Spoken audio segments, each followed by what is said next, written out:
Hey, this is Bryan with the next episode for my YouTube channel. Again, author of a travel guide based around Hamilton, and I'm telling you about different sites related to the show and the Alexander Hamilton's life.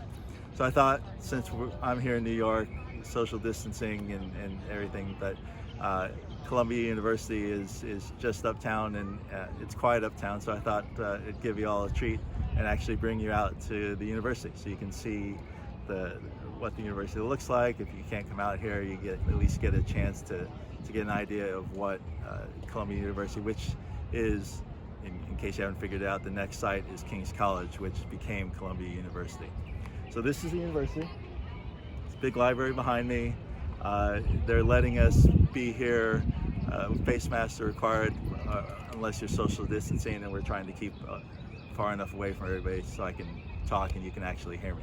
So King's College is in the show. It's mentioned in the show for two songs. The first is My Shot, where Hamilton says, "I'm gonna get a scholarship to King's College. Probably shouldn't brag, but dag, I'm amazed and astonished. I got a lot of brains but no polish." So that's where it's first mentioned. And Hamilton originally tried to go to Princeton, which is where Aaron Burr went and where James Madison went, but he wanted to study there on an accelerated time frame. He wanted to graduate very quickly, and the university said they denied that request. And because he was in such a rush to get on with his life and really to start his life, he then came to King's College, where they did agree to give him the accelerated study. So that's why he ended up in Manhattan. At the time, King's College was downtown. It was right by the Common. Later, and I'll talk about when later, it came uptown, was renamed Columbia University, obviously because the connection to King was no longer something that the university wanted to be associated with.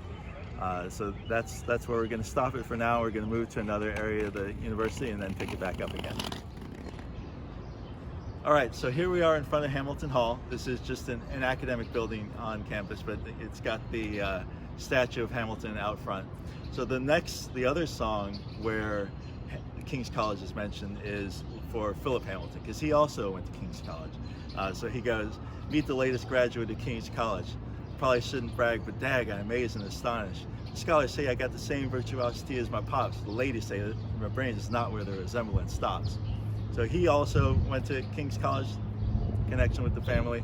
And again, the move up to Columbia University, it's just this beautiful area. Hopefully you'll get to visit it at some point. So normally I now talk to you about the history in my book. Since we're here, since I'm out here, I'm going to do that, but I'm going to try to do it while we're walking around the campus.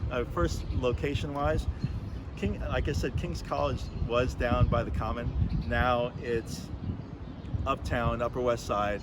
We came into the main entrance on 116th Street. It's between Broadway, and I think it goes all the way over to Amsterdam. And it's fairly well contained, but within the city, they do have some buildings that are away from the main campus. But it is a real campus, which is amazing to think that they were able to do this in the city. But now we're going to start walking around, and I'll tell you a little bit more about the history of the university. Okay, so now, like I mentioned, we're going to walk around the university a bit, and I'll tell you some about the history. So part of my book, I tell you whether you can still visit sites, if it's still there. And here, it's a yes and a no. Obviously, King's College downtown is no longer there, but you've got Columbia University uptown. Now, King's College is now known as Columbia College, and it's the oldest undergraduate college at Columbia University.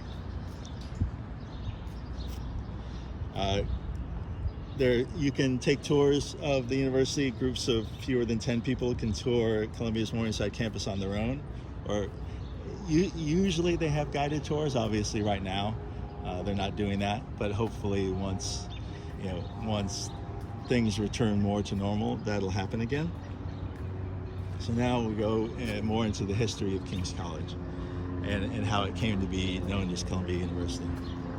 So King's College was founded by a royal charter of King George II and enrolled its first class in a room in Trinity Church in 1754. The land for the park location where Alexander Hamilton attended was presented to the college by Trinity Church. John Jay, who, as you may recall, is one of the other authors of the Federalist Papers along with Hamilton and Madison, also graduated from the college. When the American Revolution began, the president was Miles Cooper, who was a royalist. Cooper was threatened and ultimately chased back to England by a mob of patriots in May 1775. Hamilton held off the mob long enough for Cooper to escape by doing what he did best, launching into a speech, condemning the mob's conduct, and saying even though Cooper is a royalist, this is not the way to deal with the situation. The campus was used as a military hospital during the war, first by the Continental Army and then by the British after they seized New York in late 1776, until they vacated the city in 1783. The college reopened in 1784, largely due to the efforts of Hamilton and Jay, under a New York State charter as Columbia College. A charter from New York City in 1787 established Columbia College in its present form and remains its focus today, with slight amendments. The college was renamed Columbia University in 1896, with the undergraduate school keeping the name Columbia College. The college relocated to its current Upper West Side location in 1897.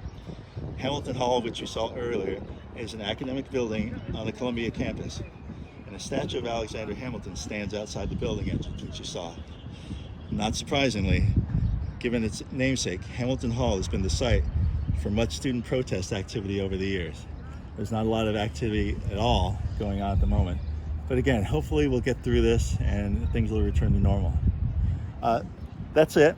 I hope you enjoyed the virtual tour. I'm glad we live close enough that we were able to come by here and give you a sense of the university. If you like the video, please press like. It'd be great to get some subscribers, and I'll come back to you with the next location soon. Thanks. Bye.